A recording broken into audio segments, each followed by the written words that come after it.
I'm in a wooden boat floating directly in the center of the Sea of Galilee. This sea is a freshwater lake which is filled by the Jordan River and empties into the Jordan River. Honestly, this is one of my favorite places in the entire world. You know, the Sea of Galilee is approximately 13 miles long, 8 miles wide, and at the very center has a depth of 157 feet. Throughout history, this freshwater sea has been known by many names: Chinnereth, Gennesaret, and of course the Sea of Galilee. The Hebrew name Chinnereth means heart, and when you look at the Sea of Galilee at a distance, you'll notice it does look like a heart. I'm currently sitting at nearly 700 feet below sea level, making this one of the lowest bodies of water on the entire planet. The mountains around the sea reach up to 1,500 feet above sea level in some places, and the area is filled with rocky terrain. Those rocks are primarily black basalt and volcanic rock, and right now, man, I'm really wishing that these rocks could talk. This sea is known for terrible storms, as you probably know, storms that can sweep down swiftly from the east.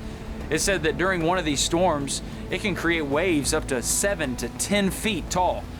That's the type of storm that Jesus calmed in Matthew chapter 8, verses 23 to 27. That says, as he got into the boat, his disciples followed him. And suddenly a violent storm arose on the sea, so that the boat was being swamped by the waves. But Jesus kept sleeping. So the disciples came and woke him up, saying, "Lord, save us. We're going to die." He said to them, "Why are you afraid, you of little faith?" And then he got up and rebuked the winds and the sea, and there was a great calm. The men were amazed, and they asked, "What kind of man is this? Even the winds and the sea obey him." I want you to think about what I just said. Even the winds and the waves obey Jesus. If you've ever read the Bible or heard a Bible story, you probably are very familiar with the place that we're at right now, because 70% of Jesus' ministry happened on or around this water.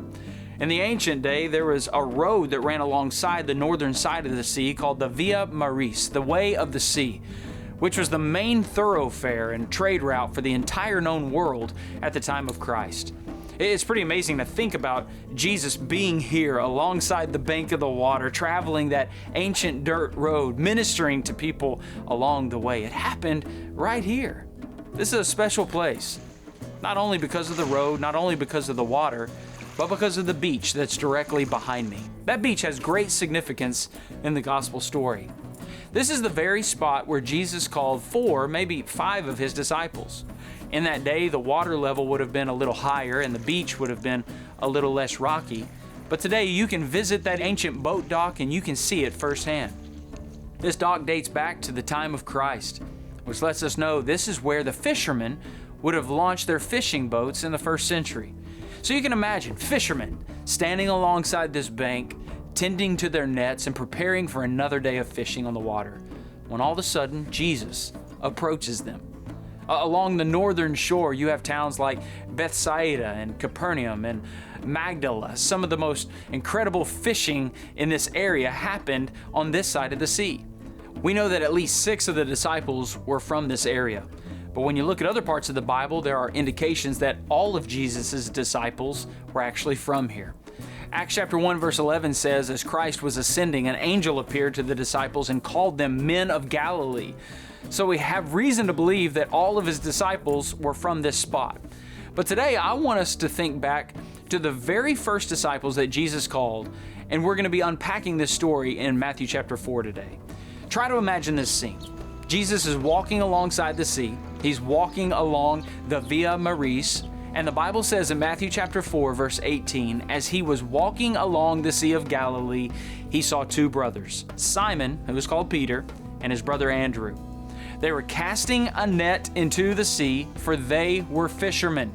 "Follow me," he told them, "and I will make you fish for people." And immediately they left their nets and they followed him. If you're a disciple of Jesus today, I want you to understand it's because he came to you. He came out to you. He invited you. But it's also because you left your nets and you followed him. We're going to talk about what that looks like today, but just know, it all started right here.